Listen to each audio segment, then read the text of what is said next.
Assalamualaikum warahmatullahi wabarakatuh. Salam sejahtera untuk kita semua. Saudara-saudara sekalian, hari ini KPU telah mengeluarkan pengumuman resmi yang hasilnya dalam versi KPU telah kita dengar bersama.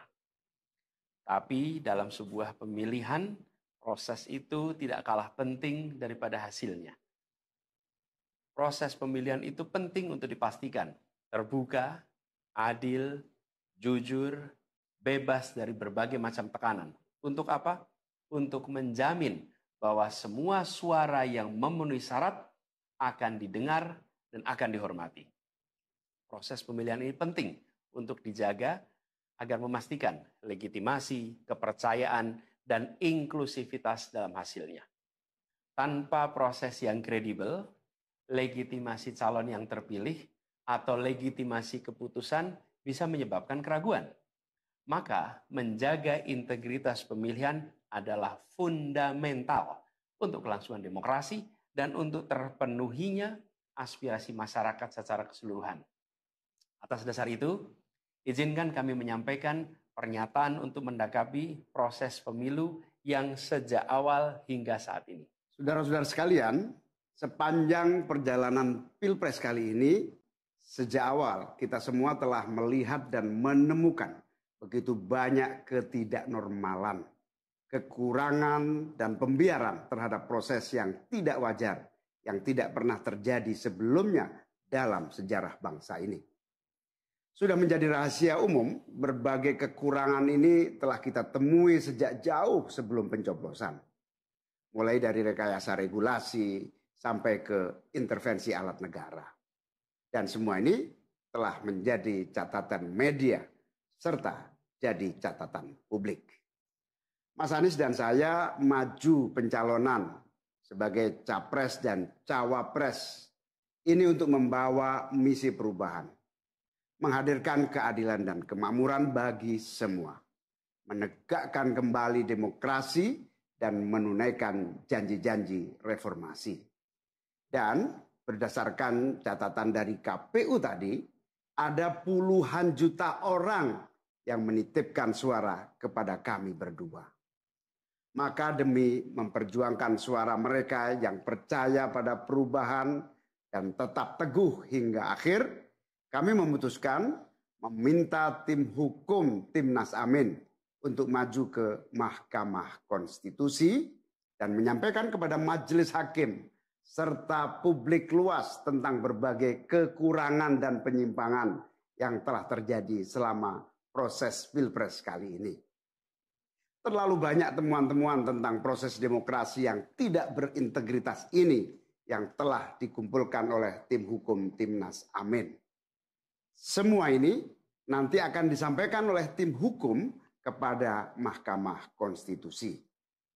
Kami mempercayakan sepenuhnya proses ini kepada tim hukum yang dipimpin oleh Saudara Ari Yusuf Amir.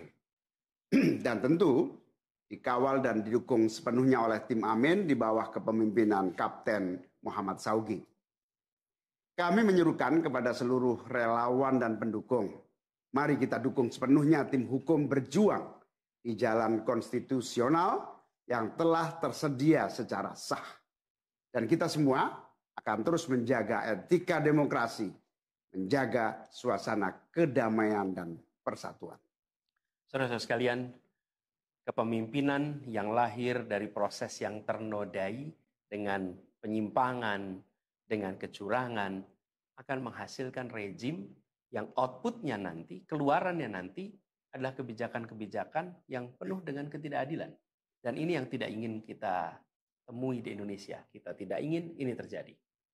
Dalam prinsip negara demokrasi modern, ketika melihat ketidaknormalan, ketika melihat penyimpangan demokrasi, maka langkah yang dilakukan bukanlah marah-marah lalu melakukan agitasi kepada publik.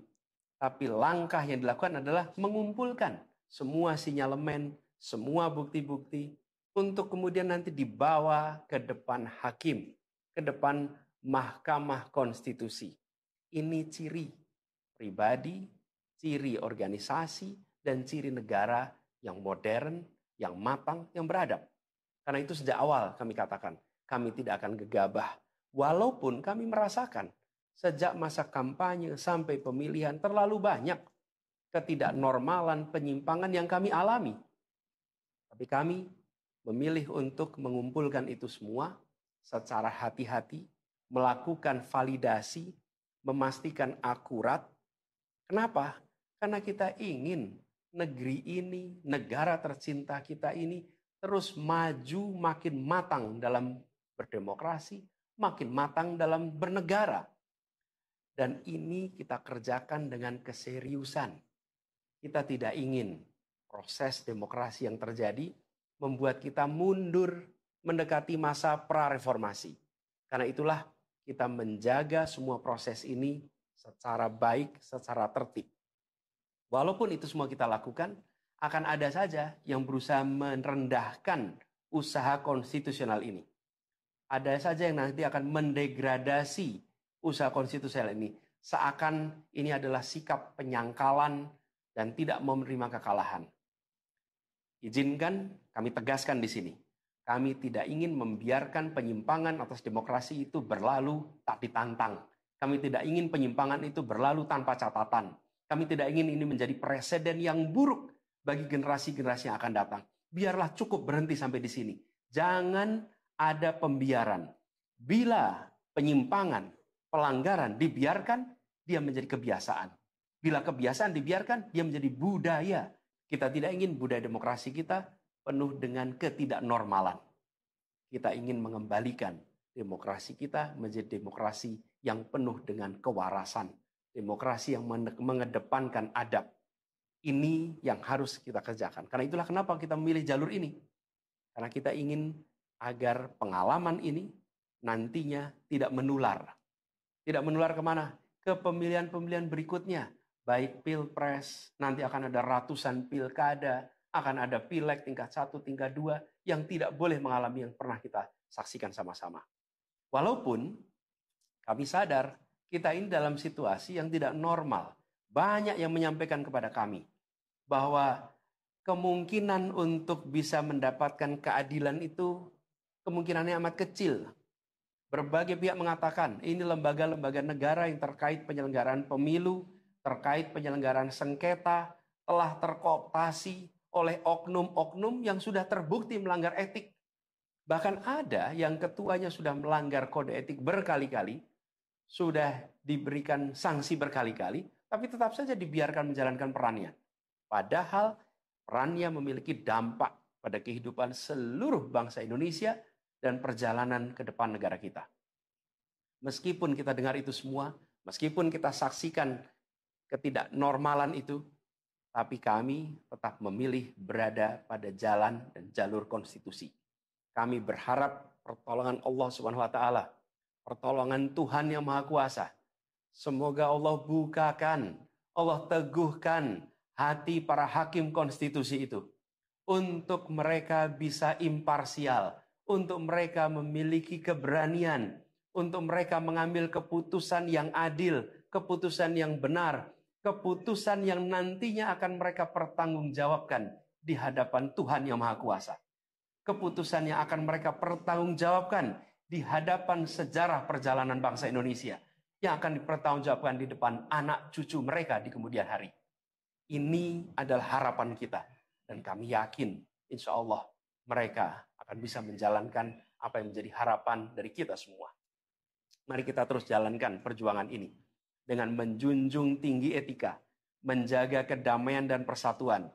Kita dukung langkah tim hukum, dan kita biarkan segala temuan itu nantinya disampaikan dan menjadi rekam sejarah yang tercatat secara resmi dalam lembaran risalah-risalah Mahkamah Konstitusi Republik Indonesia.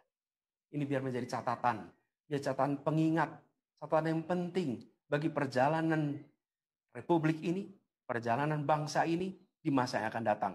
Seperti saya katakan tadi, jangan sampai ini berulang lagi. Dan izinkan kami mengakhiri dengan menyampaikan terima kasih. Kami sampaikan terima kasih kepada semua yang telah bekerja keras.